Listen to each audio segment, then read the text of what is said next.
अब जी चंद एक possible reasons discuss कर लेते हैं। पहले हमने लर्न कर लिया किस तरह से लिखना है। करंट रेशो आई, ये लोअर के लिए ये वाला कॉलम है और हायर के लिए ये वाला कॉलम है। कंपैरिजन इंडस्ट्री से भी हो सकता है, कंपेटिटर से भी हो सकता है, लास्ट ईयर से भी हो सकता है। करंट रेशो सोचना वैसे ही आपने, numerator denominator. Lower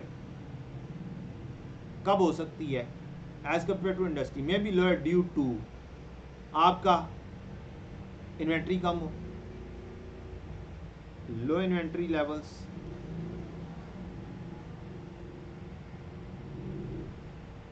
are maintained by the company, credit debtors कम हो, डेटर्स कम होंगे, short credit terms are given to debtors, या फिर आप लिख सकते हैं एफिशिएंट डेटर मैनेजमेंट। या करके लिखना है, पता चले दोनों चीजें लिख दी हैं। Avail extended credit terms from the supplier, उससे क्या होगा, लायबिलिटीज में क्रेडिटर बढ़ जाएंगे। जब क्रेडिटर्स बढ़ जाएंगे तो आपकी रेशो कम हो जाएगी। लो कैश इज मेंटेन्ड, आपने कैश कम मेंटेन किया हुआ है जिसकी वजह से रेशो कम हो रही है। ऑब्टेन शॉर्ट टर्म बोरिंग्स, हमने शॉर्ट टर्म बोरिंग्स ली हुई हैं, बात खत्म हो गई। अब ये हायर कैसे हो सकती है, किस वजह से हो सकती है, इसी के उल्ट कर दें। High inventory level are maintain, longer credit terms are given, इधर शॉर्टर था इधर लॉन्गर था। जब लॉन्गर क्रेडिट टर्म्स दी होंगी तो आपकी इनएफिशिएंट डेटर मैनेजमेंट हो जाएगी। हम not been able to get longer credit from the supplier, जिसकी वजह से क्रेडिटर डाउन होंगे, क्रेडिटर डाउन होंगे तो रेशो क्या हो जाएगी, बढ़ जाएगी। हायर कैश एंड बैंक होगा। अब करंट रेशो और क्विक रेशो में एक चीज का फर्क है, वो है इन्वेंट्री, स्टॉक। अब आपकी मेहरबानी होगी, बाकी सारी चीजें वही हैं, सेम है, बस ये वाली इन्वेंट्री वाली चीज नहीं आनी इसमें, बाकी लॉजिक सारी सेम, इन्वेंट्री वाली चीज नहीं आएगी। Profitability ratio, return on capital employed, lower कब हो सकती है, हमने profit before interest and tax, PBIT कम हो, sales minus cost of sales minus expenses. अब सारी चीजों को तोड़ तोड़ के बयान करेंगे। Lower profit margin by deliberately keeping selling price lower to gain the market share। ठीक, हम possibility relatively newer non current assets हैं जिसकी वजह से डेप्रिसिएशन ज्यादा होगी, डेप्रिसिएशन ज्यादा होगी तो कॉस्ट ऑफ सेल या एडमिन एक्सपेंसेस ज्यादा होंगे, पीबीआईटी कम हो जाएगा, जिसकी वजह से कम हो सकता है। हमारे ऑपरेशंस नहीं हैं जी, जब ऑपरेशंस नहीं होते हैं तो प्रॉफिट तो नॉर्मली क्या होते हैं, कम ही होते हैं। हायर शेयर होल्डर इक्विटी है, higher investment in working capital using long term loan है। वर्किंग कैपिटल क्या होता है, करंट एसेट्स। हमने शॉर्ट टर्म वाली चीजों को लॉन्ग टर्म लोन के जरिए मैनेज किया है, वर्किंग कैपिटल को लॉन्ग टर्म लोन के जरिए मैनेज किया हुआ है, जिसकी वजह से क्या होगा, रेट ज्यादा होंगे लॉन्ग टर्म लोन के, आपका इंटरेस्ट ज्यादा हो जाएगा। गो के profit before interest and tax है, लेकिन उसका इंपैक्ट दूसरी साइडों पर भी चला जाता है। वर्किंग कैपिटल, तो वर्किंग कैपिटल में डेटर भी आता है। इनएफिशिएंट ऑपरेटिंग एक्सपेंसेस मैनेजमेंट बेहतर कैसे हो सकती है, बेटर क्वालिटी से, परसेप्शन से, ब्रांडिंग से, enabling it to charge more of its product, आपकी जितने ब्रांड्स हैं वही सेम चीज जो आम दुकानदार से मिल जाती है वो कम प्राइस में मिल जाती है आम दुकानदार से, लेकिन ब्रांड वाला वही चीज महंगी बेचता है। फॉर एग्जाम्पल, एक बंदा है जो दुकानदार है, आम दुकानदार है, वो भी चाइना से शूज मंगवा रहा है और वो बेच रहा है, चाइना से शू आया 400 का, उसने 200 रुपए का मार्जिन रखा, 600 का बेच दिया। सेम शू, ब्रांड भी मंगवा रहा है और उसने ब्रांडिंग उसके ऊपर अपना नाम लिखवा लिया है सेम शू, एक ही कंपनी से आ रहा है, सिर्फ क्या हुआ है उसके ऊपर ब्रांडिंग हो गई है। अब वही चीज वो 1600 की बेच रहा है। तो परसेप्शन की वजह से, ब्रांडिंग की वजह से हम हायर रेट चार्ज कर सकते हैं। Efficient operating expenses management, low investment in working capital, low gearing ratio. Gearing ratio क्या होती है? Debt over equity, debt over equity. अगर डेट होगा हमारा 100 रुपया और इक्विटी होगी 1000, ऑन अदर हैंड अगर डेट होगा हमारा 1500, इक्विटी होगी 1000, तो इसके अंदर क्या है? ऑटोमेटिकली पता चल रहा है भाई कैपिटल एम्प्लॉयड कम है, लोन कम है तो गियरिंग रेशियो कम है, लोन ज्यादा है तो गियरिंग रेशियो ज्यादा है, जिसकी वजह से अगर कैपिटल एम्प्लॉयड कम होगा, लोन कम होगा, तो ये यहां पर फिट हो सकती है। सेम यही चीज हाई गियरिंग रेशियो यहां पर फिट हो सकती है।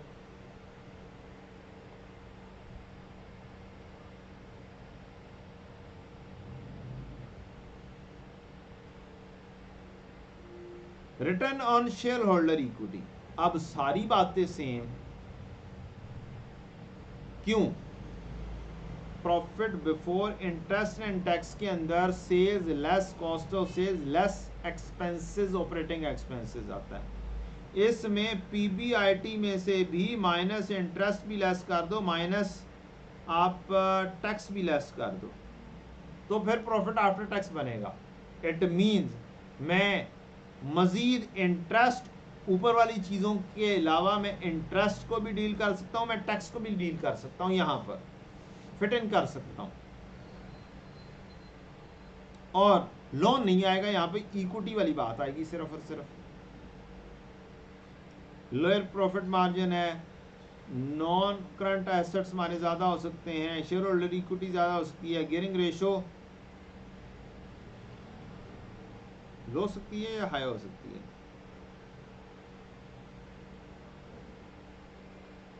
गियरिंग रेशो हाँ लो हो सकती है जी, ज़्यादा होने के लिए। अब यहाँ पे लो क्यों है जी?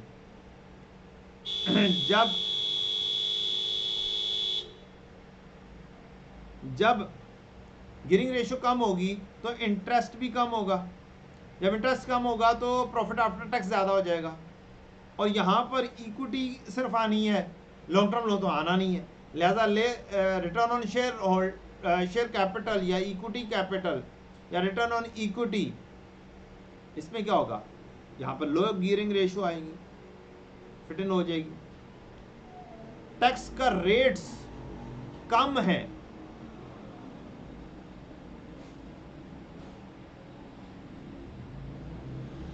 इसकी वजह से टैक्स कम देना होगा। टैक्स कम लिखेंगे तो प्रॉफिट क्या हो जाएगा? बढ़ जाएगा, और प्रॉफिट के बढ़ने से मेरी रेशो बढ़ जाएगी। सेम इसके उलट इधर कर दें,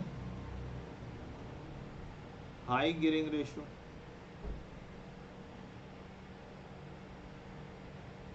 better quality, efficient management, economies of scale, वो सारी चीज़ें आप यहाँ पर भी फिट इन कर सकते हैं, जो करंट रेशो में भी कुछ पढ़ी हमने।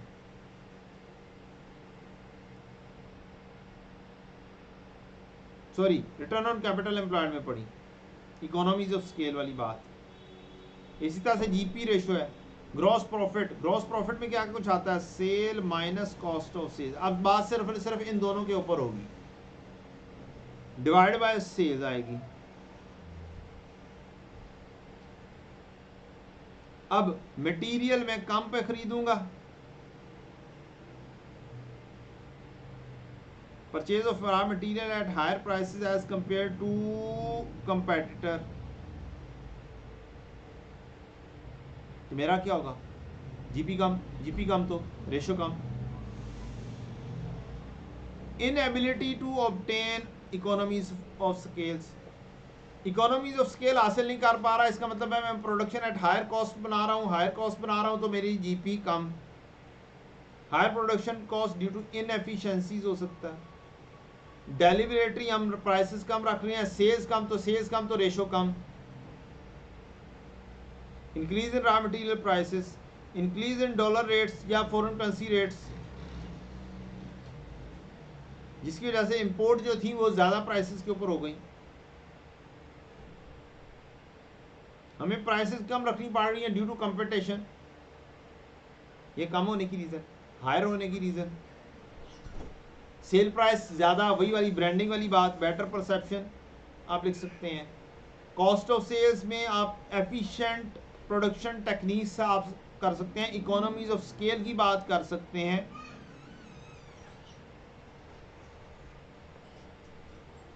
नेट प्रॉफिट रेशो, इसमें वो सारी बातें आ जाएंगी, पीवीआईटी है, इसमें प्रॉफिट आफ्टर टैक्स आना है, तो वो सारी बातें जो मैंने पहले डिस्कस कर दी है वो सारी की सारी यहां पर फिट इन की जा सकती हैं।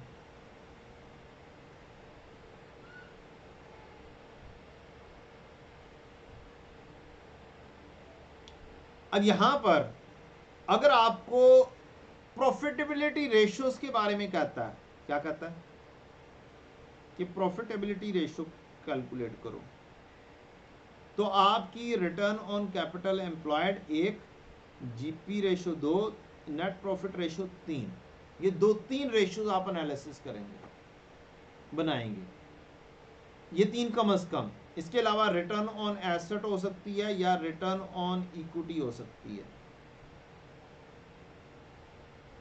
अच्छा, अब जीपी रेशो और नेट प्रॉफिट रेशो के दरमियान में फर्क क्या चीजें हैं?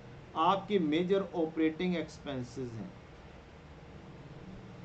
तो मैं जीपी रेशो और नेट प्रॉफिट रेशो का जब अगर कंपैरिजन करूंगा, मैं डिफरेंस ले लूंगा अपना भी और इंडस्ट्री का भी, तो मुझे पता चलेगा कि मैं बेहतर ऑपरेटिंग एक्सपेंसेस में परफॉर्म कर रहा हूं एज कंपेयर टू इंडस्ट्री, या मैं वीक हूं इसके अंदर। तो जजमेंट करके, अंदाजा करके देखना होगा और लिखनी होगी रीजनिंग। तो इस चीज को जरा सा पल्ले बांध लें कि आपने ये लाजमी तौर पर जोड़ी बनाकर ये वाला काम करना है।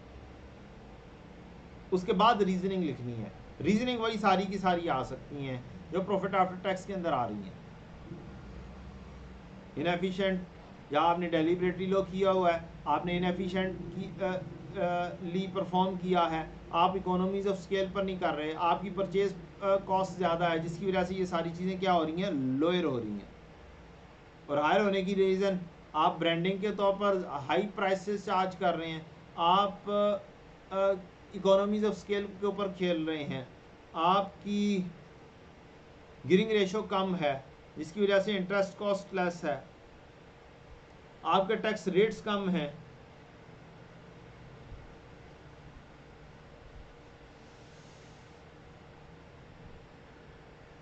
ऑपरेटिंग प्रॉफिट रेशो, ये वाली रेशो वंस अगेन मैंने लिखी हुई है कि आप इनडायरेक्टली भी ये चीज़ें जीपी और नेट प्रॉफिट के जरिए मालूम कर सकते हैं। तो ये क्या है, ऑपरेटिंग प्रॉफिट क्या है, पीबीआईटी, ऑपरेटिंग एक्सपेंसेस तक,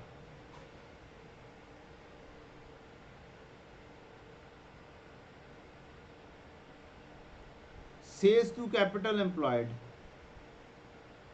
आपने कितनी सेल्स जनरेट की है इन्वेस्टमेंट करके, इसका दूसरा नाम टोटल एसेट टर्नओवर है।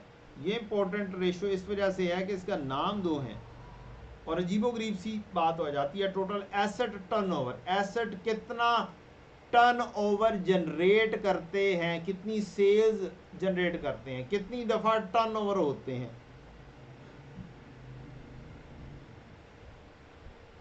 तो अब तो इसमें सिर्फ सेल्स के ऊपर खेला जा सकता है, या फिर capital employed, long term loan और इक्विटी के ऊपर खेला जा सकता है। तीन ही आइटम्स हैं जिसके ऊपर आप खेल सकते हैं। तो सेल प्राइस के ऊपर कहानी कर सकते हैं, इसके अंदर आप लॉन्ग टर्म लोन के ऊपर बात कर सकते हैं, आप इक्विटी के ऊपर बात कर सकते हैं।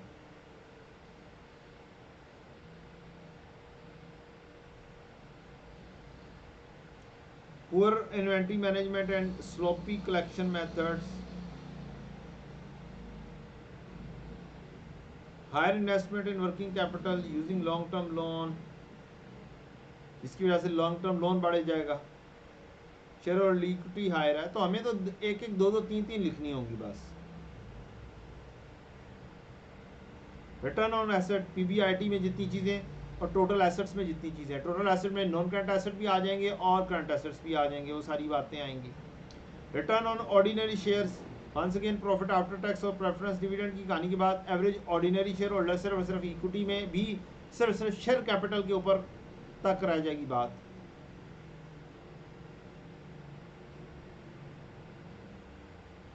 Inventory turnover,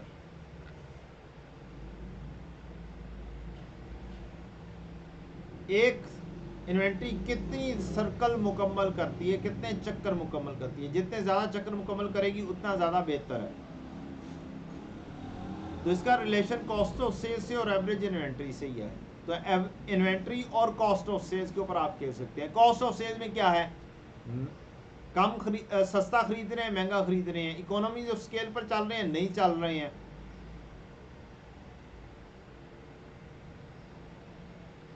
higher inventory levels हमने मेंटेन कर रखे हैं, जिसकी वजह से इन्वेंट्री क्या हो जाएगी, ज़्यादा हो जाएगी। जब इन्वेंट्री ज़्यादा हो जाएगी तो मेरी ratio come.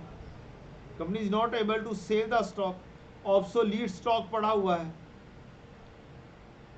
Piling up of stock है without considering the demand of the product, हम बनाते जा रहे हैं, इसको ओवर स्टॉकिंग भी बोलते हैं।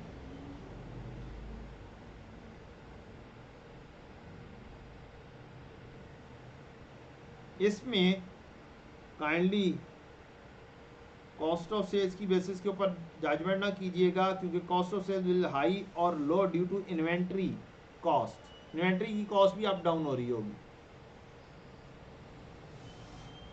ज़्यादा दूसरी चीज़ों के ऊपर आप खेल लीजिएगा। Higher due to low inventory levels, company is able to sell at in less time as compare to competitor वगैरह।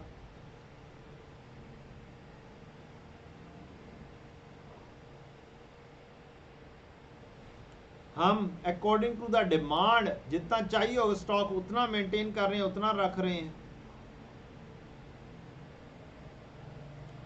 हम ज़्यादा गुड्स बेचते हैं तो हम इन्वेंट्री भी उसी हिसाब से ही बस रखते हैं। इन्वेंट्री टर्नओवर पीरियड और इन्वेंट्री टर्नओवर डेज की एक ही किस्म के होंगे। डेटर टर्नओवर में रिलेशन सेल्स और डेटर का लोअर कैसे होगी, जब हमारे कस्टमर्स मुश्किल में होंगे, पैसे नहीं दे पा रहे, डेटर ज़्यादा होते चले जाएंगे तो पैसे रिकवर नहीं हो रहे। जब डेटर ज़्यादा होंगे तो रेशो डाउन हो जाएगी, क्योंकि फार्मूला सेल्स ओवर डेटर है।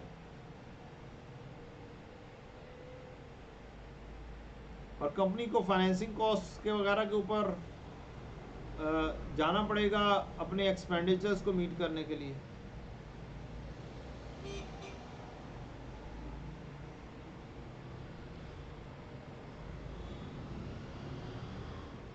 लॉन्गर फर्म एक्सटेंड क्रेडिट, जितना ज़्यादा आप क्रेडिट एक्सटेंड कर देंगे उतना ज़्यादा अगले के लिए मुश्किल हो जाएगा। वो कहेगा मज़ीद ही हमें टाइम ही देते रहो। बैड डेट के चांसेस भी बढ़ जाएंगे।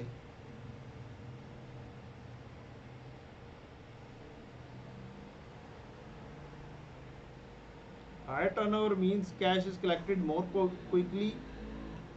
Very high receivable turnover ratio can also mean that a company's credit policy is too stringent because of the firm to miss out on sales opportunities.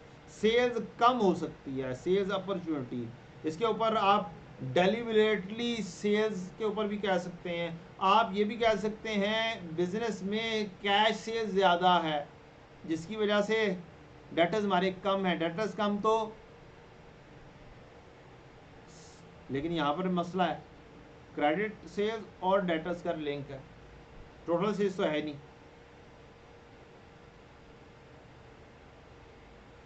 तो ये तरीका कार है बेटा मालूम करने का। एक और बहुत इंपॉर्टेंट रेशो, अगर आपको कहा जाए कि आप टर्नओवर रेशियोज मालूम करो, जल्दी कहा जाए, तो आप चुप करके बस एक ये वाली क्रेडिट डेज वाली बिजनेस साइकिल मालूम कर दें। इसको मालूम करने के लिए 4 रेशियोज और मालूम करने पड़ेंगे, अब वो डेज के अंदर मालूम करनी है। फिर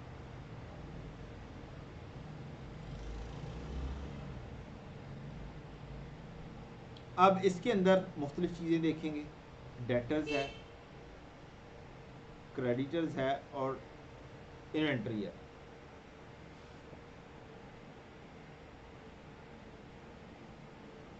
तो अगर मेरे क्रेडिटर्स बढ़े, ये तो रेशो क्या होगी, कम हो जाएगी या ज़्यादा हो जाएगी? 100 जमा डेटर 150 माइनस 200, 50 आ गई। अगर मेरे डेटर्स 230 पे पहुंच जाते हैं, मेरी रेशो क्या हो जाएगी, एक साइकिल डेज कम हो जाएंगे।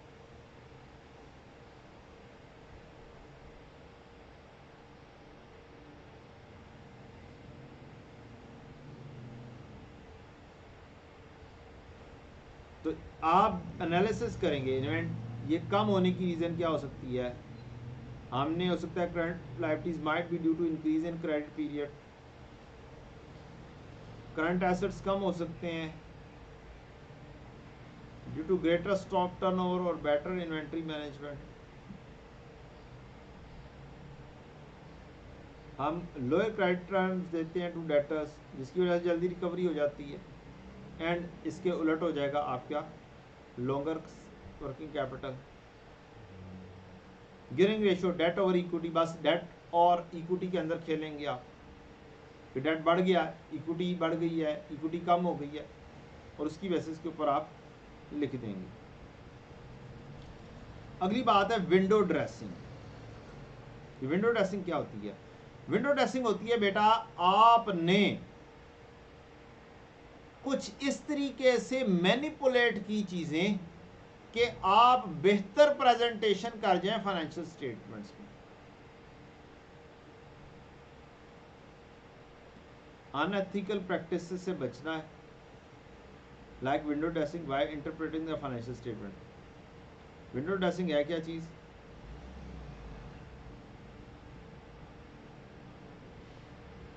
रूल्स एंड प्रैक्टिस की एडेप्टेशन, ताकि आप बिजनेस सिचुएशन में appear better than its actually is, ये नजर आए बेहतर प्रेजेंटेशन एसईओ।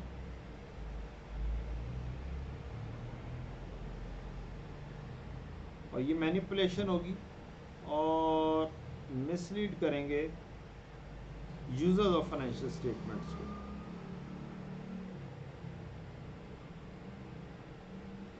अब कुछ तरीकाकार जो कि आप फॉलो ना करें तो अच्छी बात है। These could be in MCQs, these could be tested as a theory also, कि कौन कौन से पॉसिबल एग्जांपल्स हो सकती हैं जिसके जरिए विंडो ड्रेसिंग की जाती है।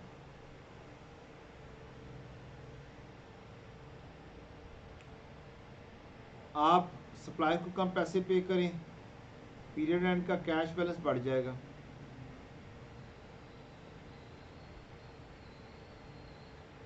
आप एस्टिमेट ही लोअर करें, bad and doubtful debt expense कम हो जाएगा।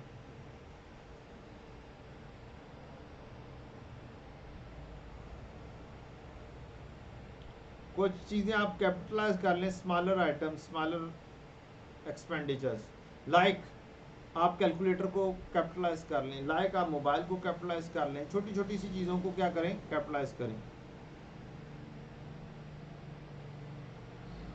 अर्ली शिपमेंट डिस्काउंट दे दें जिससे रेवेन्यू एक्सेलरेट हो जाए।